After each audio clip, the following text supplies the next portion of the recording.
अब आपके भाई साहब कहते हैं कि यार छोड़ो यार, कुछ नहीं होने वाला है इस देश में, ये सब ऐसे ही चलेगा, कुछ नहीं होगा। I am not going to जो है ना, मुझे, मैं तो ठीक हूँ जैसा ही हूँ, अच्छा हूँ, मुझे कुछ नहीं करना है, ठीक है ना। Right sir. अब यही बात कोई दूसरा उनका मित्र कहेगा, सर। कोई पड़ोसी कहेगा, कोई उनके सर। संगठन से जुड़े लोग कहेंगे, तो किसी को पहली बार में समझ में आ जाएगा, सही किसी को बात। 10वीं बार में समझ में आएगा, किसी सर। को 100वीं बार में समझ में आएगा, और सर। कुछ को जब ये महाजन आंदोलन बन जाएगा कि सभी लोग जुड़ रहे हैं, तो वो दूसरों को देख के जुड़ जाएंगे।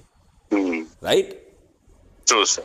तो आदमी केवल इतना ही कर ले कि पहले खुद जुड़ जाए। खुद को जोड़ने में तो कोई दिक्कत नहीं होना चाहिए ना। नहीं सर। तो भैया, हम किसी को जोड़ें चाहे ना जोड़ें, भैया जुड़ तो हम आज जाते हैं, क्योंकि हमें भी अच्छा भारत चाहिए।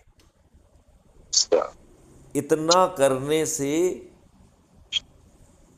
गारंटी के साथ स्वामी विवेकानंद जी के ये शब्द पूरे होंगे कि बिखरी हुई इच्छा शक्ति संगठित और संगठित हो जाएगी, सत्ता का ताज आपके सिर पर पहुंच जाएगा। ये राजनेता करोड़ों रुपए खर्च करेंगे और सबके सब सभी राजनीतिक पार्टियों के सभी राजनेता पराजित हो जाएंगे। एक नहीं, सभी राजनेता पराजित हो जाएंगे। True sir. और आपको बिना किसी के दरवाजे वोट मांगे जाए, सभी के सभी चंद्रगुप्त जीतेंगे, इसमें कोई संदेह नहीं है। और वो भी बिना पैसा खर्च किए, बिना किसी के दरवाजे पे जाके वोट मांगे। क्यों? क्योंकि हम सब लोग एक चीज से जुड़े होंगे, अच्छे भारत के संकल्प से। और उसमें उससे भी अच्छी बात है कि जो पहुंचकर पदों पर शपथ ले लेते हैं, उनके लिए ऐसी 5 चरणों की रिफाइनमेंट प्रक्रिया बनाई गई है कि वो खुद भी गड़बड़ी नहीं कर पाएंगे।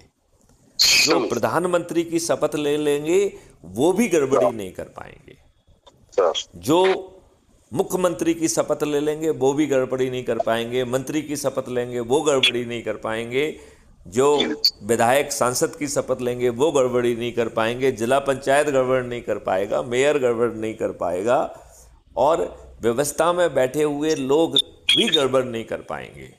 ना प्रशासनिक व्यवस्था, ना पुलिस व्यवस्था, ना न्याय व्यवस्था। गड़बड़ी करने वाले जेल में पहुंचेंगे।